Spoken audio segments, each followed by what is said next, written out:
The Super Mario Bros. Movie is fun, but it's far from perfect. Now, I know this may sound like a controversial take considering quite the reception it got, and the sequel will more or less have the same critic and audience division.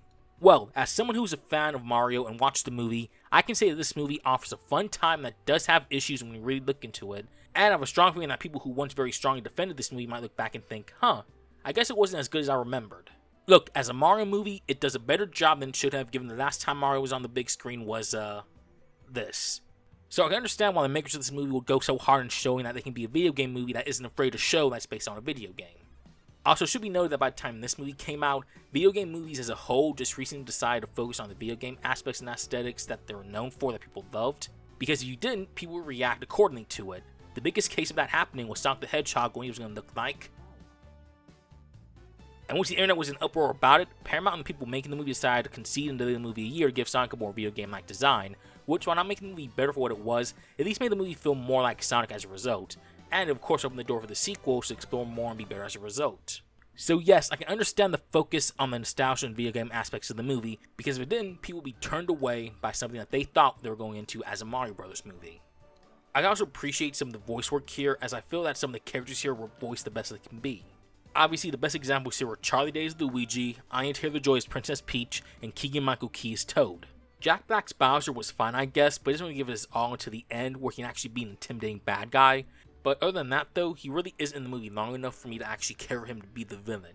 Other voices like Seth Rogen as Donkey Kong was alright, but I feel like any other voice could have been a better Donkey Kong, mainly because Seth Rogen doesn't really do anything to make this character his own, and as a result, it's just Donkey Kong with Seth Rogen's voice. And perhaps one of the more controversial decisions was having Chris Pratt voice Mario, a decision that certainly made the internet go, huh? What? Why?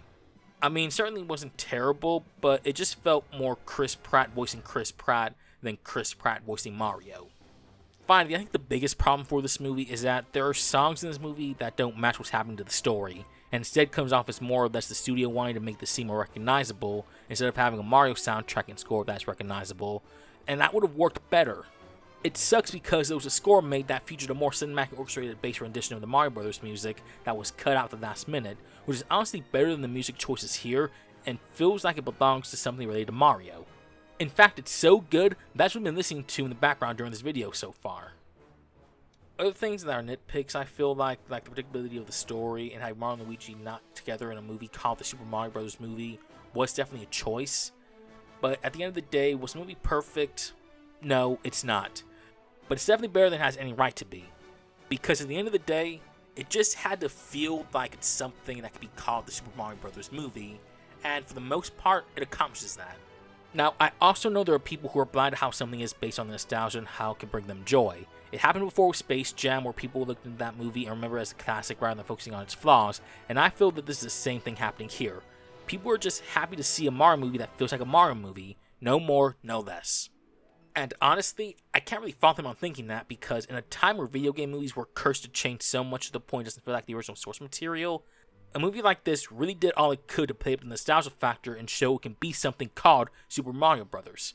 Unlike the previous attempt that to this day, Nintendo's doing everything in their power to have the public forget. So in the end, it's not good, but it's also not bad. It's just enough, and for video game movies, that's all you need to be.